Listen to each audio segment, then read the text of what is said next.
Hi guys, my name is Mack. Welcome back to my channel. So in this video we're gonna go ahead and talk about my truck, which is the 2017 Mack Pinnacle. And for the past 6 months, basically a 6 months review, I put about 52,500 miles on the truck since then I bought it from a dealership. So yeah, we're gonna talk about, is it good, is it bad, like what I like about it, what I don't like about it, and how much it cost me, basically, like the breakdowns. Did it even break down or it didn't? So let's go. Okay, first thing I want to talk about maintenance. Did the truck give me any issues? Like, did the check engine light came on? And the answer to that is no. And I consider myself very lucky for that to happen. I got this truck from a Mack dealership at 305,000 miles, and I have 357,500 miles on it. And it didn't never give me a check engine light, never give me any problem. It's been a very good truck so far, right? There's things that I don't like about it, but we're gonna talk about that later. I did had to replace my cab shocks. I had to replace them on both sides, which it was extremely cheap. I ordered them both for $138 and I replaced them both. And I have a door handle problem that just happened like 2 loads ago for no reason. I'm gonna show you what happened in a little bit. But yeah, I consider myself extremely lucky, because there are people out there that buys a truck, get it off from a dealership, and next thing you know, like 2 days later they have something wrong with it, you know. So that's extremely good that I know I got a healthy truck from a dealership. So that's one thing to think about. One thing I want to mention about buying a truck, and that is, it's always better to buy a truck from a right dealership. So what do I mean by that is, like, don't buy a Mack from a Kenworth dealership, you know. If you want to buy a Mack, buy it from Volvo or Mack. If you want to buy a Freightliner, buy it from Freightliner dealership. If you want to buy Kenworth, buy it from Kenworth dealership. That way I think it's a lower chance of getting something that's messed up, you know. There is always a chance of getting something. You can even buy a Mack from a Mack dealership and it's messed up, right? But it lowers the chance if you buy a Mack from a Mack dealership and not from Kenworth. Alright, so let me show you what's going on with my door handle. That's my dream truck right there, man. Look at that sleeper. Okay, so here is the door handle. It got stuck like that and I can't really open the door from the outside. That's it. And I'm pretty sure it's not gonna be expensive to repair, and I'm probably gonna do it myself. Let's start up the truck. Okay, one thing about this truck, I do have that flasher light right there, like that looks like a little lightning bolt, and it was there when I bought it.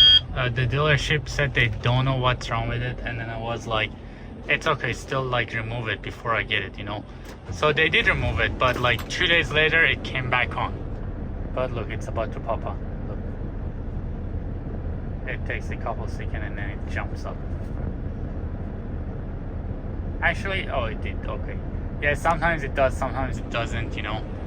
I think it's gotta be like a wiring issue. It have never given me any problem, but it is there. Sometimes it's off, sometimes it's on, and usually when it rains it's off, and it's off for a couple of days when it's raining really bad. So I think that it's gotta be like some wiring issue somewhere. Now let's talk about what I like and what I don't like about this truck. I'm gonna flip the camera. There is way more things that I love about this truck than things I don't like. Let's flip the camera and go from there. First thing first, what I love about it is this door. Look, we open this door and I don't know if you can see it, but that's like a 90 degrees angle, right? It looks like the president is getting off a Rolls Royce. That's how nice this door is. It opens up way wide, so it doesn't matter how big you are, it's easy to go in and out the truck. Another thing I love about this truck is right above my head, right here, all these diamond stitching all over the truck.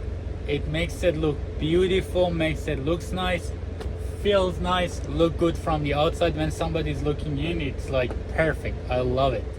And overall, everything about this truck is like super nice. No, I'm not saying this because it's my truck, but I'm saying this because look at the door panels, the seats, the steering wheel, the gauges. Everything is so nice. Oh, I do have water monster. That's where I stored some of my stuff. It's a smaller truck, it's a 16-inch sleeper. And I got like a CB radio compartment up there. And it's very small here. Let me show you. Now you might be like, Matty, what is this? What is it? It's a pro mix of concrete. It's actually part of my load that they wanted to put up on the trailer, and I was like, how the hell should I skirt it? Because look at that. That's like empty inside, so I brought it inside. But what I got on the trailer is concrete now. But don't worry, it paid really good. It's actually paid $4 a mile. But don't get too excited. It's only going 318 miles, so it's paid $1,300. But look, what I love about it is the attention to details. You see all that diamond stitching, that sticker up there. So when you basically raise this up, it's exactly the same thing. It doesn't look like, you know, it looks the same when it's up or down. The sticker, the stitching, the leather.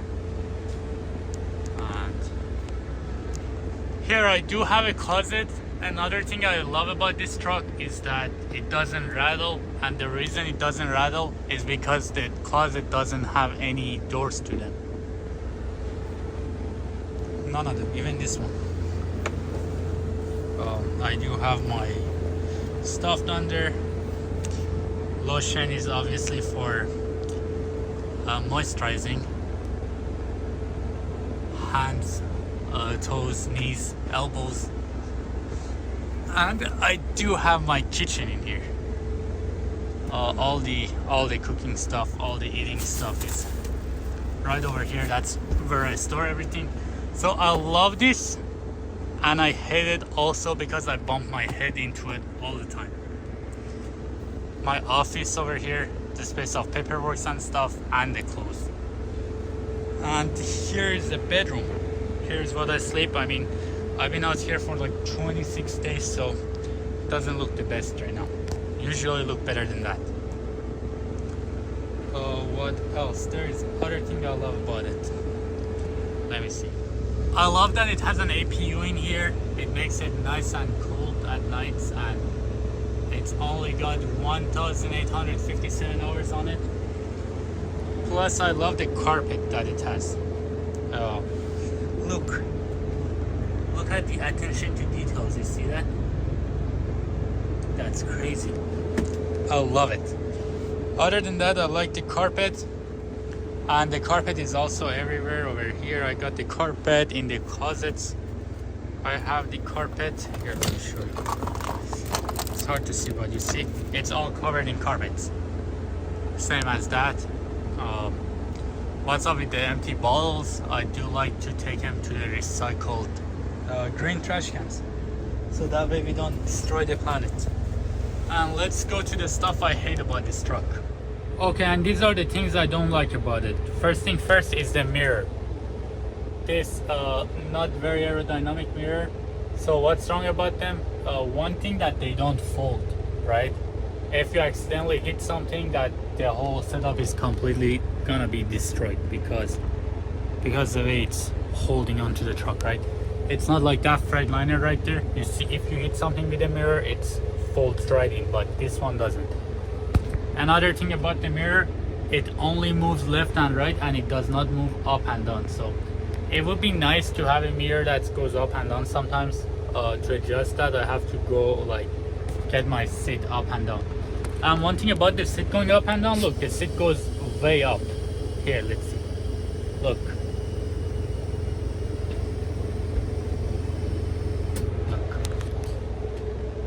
You see how high is that? Like I'm almost like to the steering wheel. Like my legs doesn't touch the floor no more. I'm not sure why it's going this high, but maybe for someone that's too short. You never know. And another thing that I don't like about this truck, as you can see here, I do not have a TV in here because I don't really have much room to put a TV in here. What I was thinking is I can get rid of this and then put a TV here. I can't really mount it to anything, but then this is my kind of like kitchen area in here. I make my tea and make my coffee and stuff, So I do not want to get rid of that. And anywhere else, if I like mount the TV up here, I can't open the bunk bed. So you know how Volvos are, like in a closet you can like mount the TV. That would be nice. And now we are talking about Volvos, let's compare it to the Volvo. Well, the Mack and Volvos are kind of the same thing, but since I had the Volvo, I'm not gonna lie, the Volvos are a lot more comfy in the sleeper, right? Because they're bigger. Right now this Mack is 70-inch, right? No, this Mack is 60-inch sleeper. And you see how little that is? Look. This is the space I have in here. So it is pretty tiny. And the Volvo I used to have was a lot bigger. I remember that. And obviously the price is a lot bigger also. The Mack and Volvo are basically kind of the same thing, but the Volvo is comfier. But let's say I bought this Mack truck for $60,000 with 300,000 miles on it, 305. If I would have wanna buy a same year Volvo, I bet you anything it would be like 75. It would be like anywhere from 10 to 15,000 miles higher. 10 to 15,000 dollars higher price. And the other thing I hate about this truck, it's the fuel consumption, okay? And it consumes a lot of fuel. Now according to the truck, it is consuming 6.5 miles a gallon, but according to my IFTA that I just found, and it's consuming, so basically what I did that I put all the gallons it's purchased in a quarter and then all the miles I drove in a quarter, and it's only gave me 6.1, and that's crazy, that's low. And considering my driving, I do have my cruise control at 64 miles per hour at least like a good 70% of the time. So if I go faster, I can like drop that to a lot lower. Yeah, and that's the last thing basically. Other than that, the truck's been really good. If it had a better fuel consumption, it would be a lot better, because like look at it, a newer Freightliner I saw like in another YouTube video, it was giving the guy 8.6 miles a gallon, right? Think about it, 8.6 miles a gallon versus 6.1 miles a gallon. It's a 2.5 miles different, you know. So if you have the money to go in with a more aerodynamic truck, I recommend you do that than to buy a Mack Pinnacle. But yeah, that's it for the point of this video. See you guys in the next one. Peace out.